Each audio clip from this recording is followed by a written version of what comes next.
muda yang beriman kepada Allah Subhanahu wa taala pada zaman raja yang zalim namanya Dicyanus. Jadi cerita Ashabul Kahfi Bapak Ibu ini, cerita Ashabul Kahfi ini menjadi atau terjadi Bapak Ibu sebelum agama Islam, sebelum Nabi Muhammad SAW.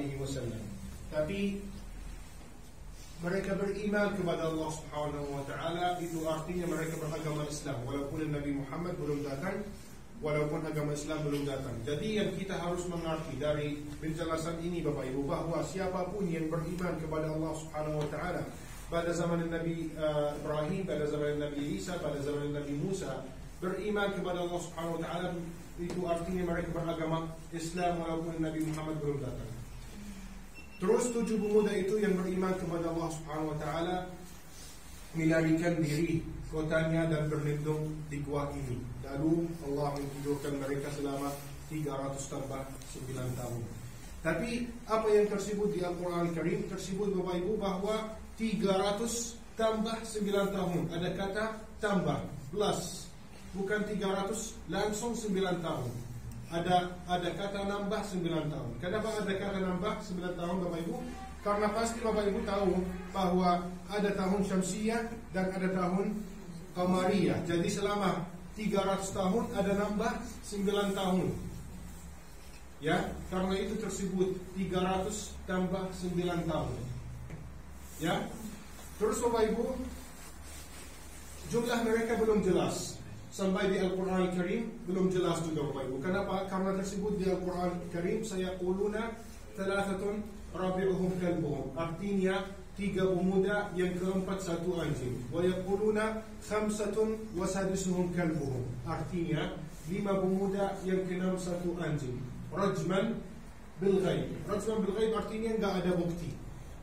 Enggak ada bukti bahwa mereka berjumlah gini. Tapi akhirnya tersebut wa yaquluna sab'atun wa thaminuhum kalbuhum. 7 pemuda yang ke-8 1 anjing. Ini sesuai di Al-Quran Al-Karim, apa yang terakhir atau apa yang tersebut di Al-Quran Al-Karim. Tapi sampai saat ini jumlahnya belum jelas. 7 pemuda yang tertidur 300 tambah 9 tahun sini Bapak Ibu, tertidur sebelah sini Bapak Ibu ya, di mana ibu bapak berdiri sama ya. Anjingnya tertidur 300 tambah 9 tahun di depan pintu masuk. Tapi pintu ini dulu nggak ada Bapak Ibu. Pintu ini dulu seperti jendela, dibesarkan oleh pemerintah Yordania supaya orangnya gampang masuk. Terus ketika Bapak Ibu mereka terbangun dari tidurnya, salah satu dari mereka pergi ke pasar untuk membawakan mereka makanan dengan mata wang yang lama, yang gak laku lagi. Padahal 7 pemuda itu waktu mereka terbangun, mereka berpikir tidur 1 hari atau kurang 1 hari, yauman atau ba'da yaum. Ketika dia sampai di kota Bapak Ibu, dia kaget. Dia mulai mikir apa yang terjadi dalam 1 hari itu. Kenapa kotanya cepat berubah? Kenapa uang aku enggak laku lagi? Lalu ketika dia melihat situasinya begitu, langsung dia melarikan kotanya lagi dan berlindung di gua ini lagi. Lalu menceritakan kepada temannya apa yang terjadi di luar, apa yang dia lihat di luar. Lalu Allah mewafatkan mereka. Jadi mereka bangun, salah satunya pergi ke pasar, balik lagi, langsung Allah mewafatkan mereka. Oke? Terus Bapak Ibu, ada beberapa orang yang bilang atau ada yang bilang itu buah yang benar ada di Turki. Betul? Pernah dengar itu? Ada yang bilang ada di Syria. Betul? Tapi Bapak Ibu, menurut ulama yang terakhir, buah yang benar Bapak Ibu di mana ada kita sekarang. Itu menurut ulama. Kenapa Bapak Ibu? Karena di sini Bapak Ibu ada beberapa bukti yang bilang bahwa ini buah yang benar. Buah atau bukti yang pertama tersebut di Al-Quran Al-Karim. Wa tara asy-syamsa idza tala'at tazawara 'an kahfihim dzat al-yamin. Itu artinya ketika matahari terbit Bapak Ibu, ketika matahari terbit Bapak Ibu masuk dari lubang ini sampai saat ini. Kalau subuh Bapak Ibu masuk dari lubang ini. Wa tara asy-syamsa idza gharabat taqriduhum dzat al-shimal. Ketika matahari mau tenggelam Bapak Ibu masuk dari lubang ini sampai saat ini. Ini bukti yang pertama. Bukti yang kedua Bapak Ibu, di mana ada kita, kota ini atau daerah ini namanya Ar-Raqim. Dari dulu, bukan baru Bapak Ibu. Itu tersebut juga di Al-Quran Karim, Ashabul Kahfi War-Raqim. Ashabul Kahfi War-Raqim. Di mana ada kita namanya Ar-Raqim. Oke?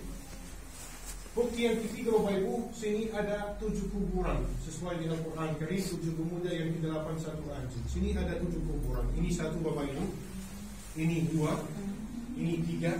Di tengah sini ada 1, ini 4, sini ada 1, 4, 5, 6, 7.